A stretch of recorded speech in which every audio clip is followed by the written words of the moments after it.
pay attention. There are some points I wanted you to pay attention and use it in your argument against the mushriks.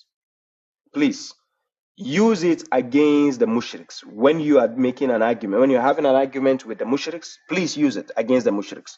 So pay attention. Conclusion is there is no middle ground. And historical critical method and isnad analysis are two diametrically opposed ways of looking at early Islam and reports, and I don't find much commonality between them. What is this? Let's do this first. A round of applause for Yasir Qadih for being that bold.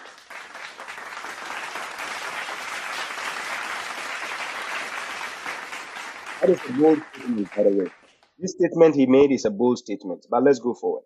As of yet. Obviously in small areas here, but overall, two diametrically opposed epistemologies.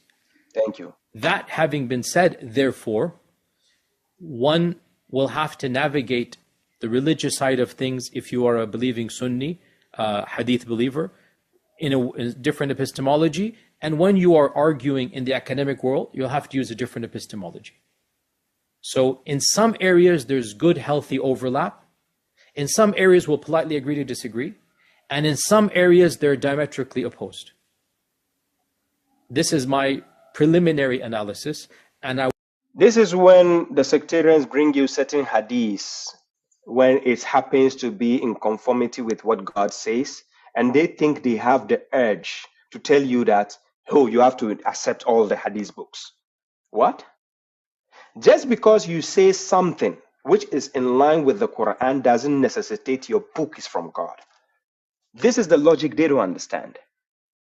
Just because they said something from the hadith which happens to be in line with the words of the Quran does not necessitate that it is from God.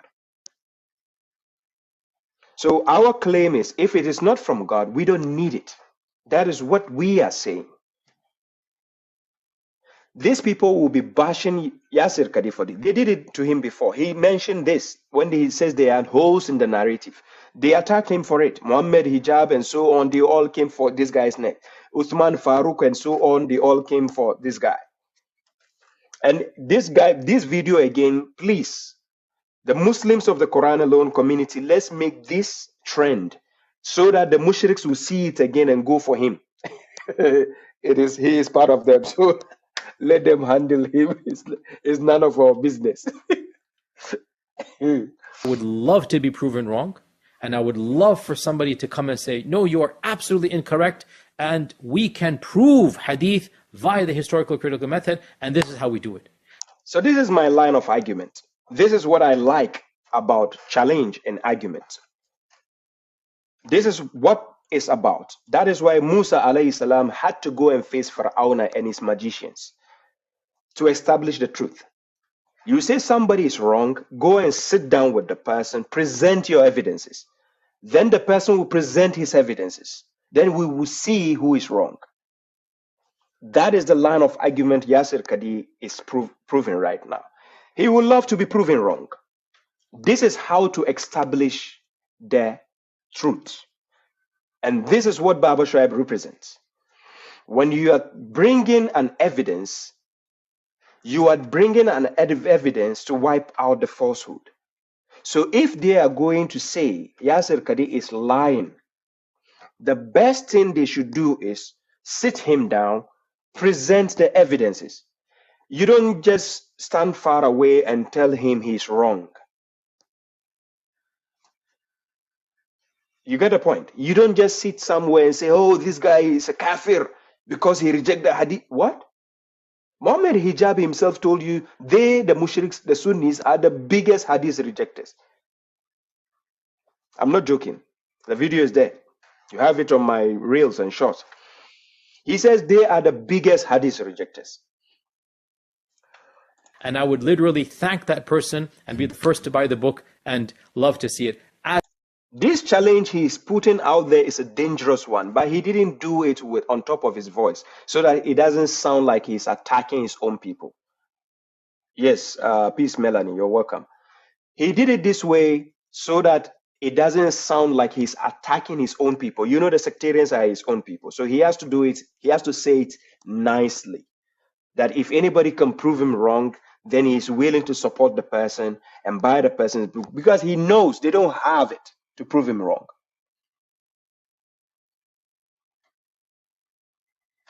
Yeah. He knows his people don't have the evidences to sit him down and prove him wrong. He knows that. So if you check critically, the modern day version of Yasir Qadih and the modern day version of Numan Ali Khan, I feel like they are sitting on the edge of being sectarians. Yeah, I'm not joking with you. I feel like the modern day version of Yasir Qadih and the modern day version of Numan Ali Khan are sitting on two edges. So if you watch them critically and they are speaking, they are careful about the choice of words they use because they know how the scholars can come for their neck. Yes. So, but they know, they kind of know a lot of things that people don't know. The reason why I mentioned Yasir Qadih and Numan Ali Khan has expertise in the Quran, whilst Yasir Qadih has expertise in the Hadith books. When you go throughout the sectarians, these two people are top notch into the categories of being a sectarian. Numan Ali Khan is top notch in terms of the field of the Quran, whilst Yasir Qadih is top notch in terms of the field of the Hadith. Yes. But these two people are sitting on the edges. I'm telling you for a fact. I've observed their videos. I've observed the way they speak. I've observed the way they articulate the things they have to present to the audience. But still, they are mushriks, right? Yeah, you know. Yeah, you can't take away from them. It's part of the DNA. They are still mushriks, right? That is the biggest thing God hates. To be a mushrik. Yeah, but they can be nice people, but still mushriks. Yes. So that one, there is nothing you can do about that. So not until they denounce the act of being mushrik, then we can say they are one of us. But other than that, still mushriks. Anyways, let's continue. As of yet, though, I'm a little bit pessimistic, and I don't see there to be much of a commonality. So we're going to have to simply say, if you believe in the... You see the conclusion he is drawing? So you are going to just much say, if there's a condition there, if you believe, so it becomes blind faith. Yes, hadith following is based on blind faith. Yeah, it's just blind faith. Hadith following is not based on facts or evidences. No, it's based on blind faith. That's how hadith following. The scholar said we should follow. That's it. No backing, no backup. The Quran doesn't even back up these hadith books they follow. The Quran doesn't. Yes, that the Sunnah has been preserved by the Hadith. You're going to have to follow a certain epistemology, a certain paradigm. And if you are, like, as you're aware, and you're an academic channel, right? You're well aware, nobody in the academy affirms the Muslim Sunni science of Hadith. Nobody. It is. That is why they hate the Western world. Because the Western world challenges the narrative and the status quo of whatever hadith they are trying to present and saying the science of hadith, the isnad, the mutawatir hadith, these are all nonsense. And out of their foolishness, they will tell you, oh, we can trace some of the hadiths to the tabi'in, and to the hey. Hadith where you have donkeys even narrating hadith. Donkey. They take hadith from donkeys even. Yes, I have the video. I saved it somewhere. Wallahi. Wallahi. Where did I save it? They have hadith where even donkeys give them hadith.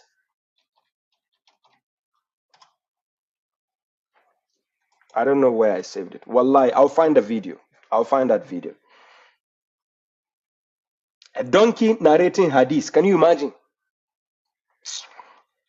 Considered to be completely discredited. I'm just being factual. I'm describing. I'm not saying which one is right or wrong. I'm just saying the max you'll get, like Harold Motsky and others are going to say, well, we can say that some hadith definitely go back to some tabi'un. Mm-hmm. That's like the max you can say. Mm-hmm. As for definitively stating that the hadith go back to the Prophet ﷺ, at this stage of my life, I will have to say, this is what I say as a believer, not as an academic. At this stage. And if somebody proves me wrong, then I would love to come across that and say, no, we can prove academically. Because here's the point. We can academically prove, by and large, that the Prophet ﷺ preached the Quran, the words that we have today. Guys, I will find the video, please. I'll find the video of the donkey thing, but let me show you a quick thing here, so that you know that I'm not joking with what I just said. I'll find the video. I promise you, I'll find the video and play it. Maybe in my next live stream or this stream, whilst I'm streaming, I will be searching the video. But check this. I just asked something here. Check what I'm reading here. I asked the AI a question. Is there any hadith which talks about the donkey narrating hadith? You see the answer there on the screen? It says, yes, there is a hadith, an account of the sayings and deeds of the Prophet Muhammad that features a donkey who speaks. This hadith, often referred to as the Ya'fur hadith, describes a conversation between the Prophet and a donkey named Yazid bin Shihab, who later becomes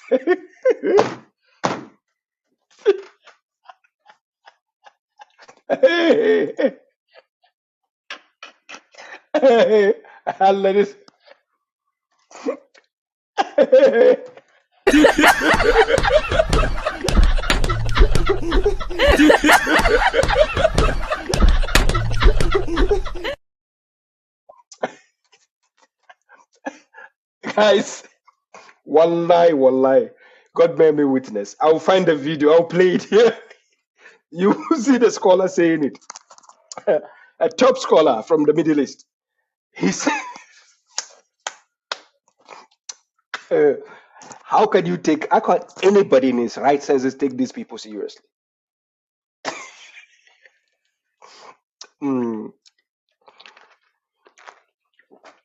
So hadith that they can even have donkey narrating something. Melody, I'm not laughing. I'm not smiling. I'm laughing.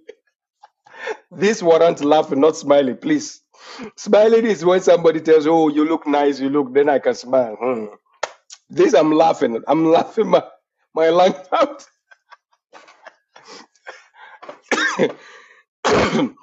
So even the AI is monitoring the foolishness. I'm serious. Look, when I watched the video and I saw the scholar sitting down with, oh my God. I'll find the video. You don't worry. Let's go. That's like a solid given, right? The wordings of the Quran, by and large, we can academically, of course, believers, we said from Allah subhanahu wa ta'ala. But the academy has pretty much proven scientifically, through the historical critical method, that there's an Uthmanic Mus'haf. Yeah. That much is beyond reasonable doubt. And the fact that there's an Uthmanic Mus'haf, we're talking about senior companions all being alive, right? So by and large, the normative interpretation of the modern academy is that what the Quran claims to be, the wordings of the Quran, the preaching of the Quran, the teaching of the Quran, the Prophet ﷺ said them. Do you see the backing up he's doing? He is given the affirmative statement that the Prophet actually delivered the Quran, and that is the Quran. Now check what he's going to say concerning the Hadith. Listen carefully. This is the mainstream, and we can prove this. As of yet, I don't think we can do that to the Hadith literature. Did you hear that? Did you hear the contrast he just drew there? He drew a contrast by mentioning the Hadith and how it can be traced back to the Prophet. The Quran, how it can be traced back to the Prophet. But when it comes to the Hadith, they can't do the same. It can never be done.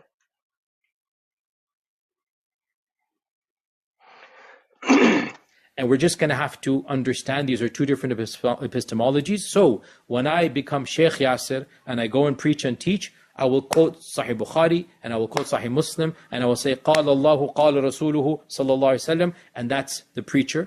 And I understand in the academy I cannot quote Bukhari and this will be what the Prophet said. I understand this, so I'm just going to have to use a different. Do you see? So here, Yasir Qadih is telling he's going to play neutral as a hypocrite because he knows he cannot prove it academically. But when he goes as Yasir Qadih to preach to the people, he can say, Qala Allahu, Qala Rasuluhu, the Hadith says so, and he says so. That's it. You don't have an objection. Blind faith. But when it comes to prove it factually, academically, no, it cannot be proven. So what are you selling to the people? Because if academically you can prove the Quran authenticity, you can do that academically. But you cannot do the same with the Hadith. How can you be attributing these garbage books again to the honorable man? So that is the hypocrisy there. That is the hypocrisy.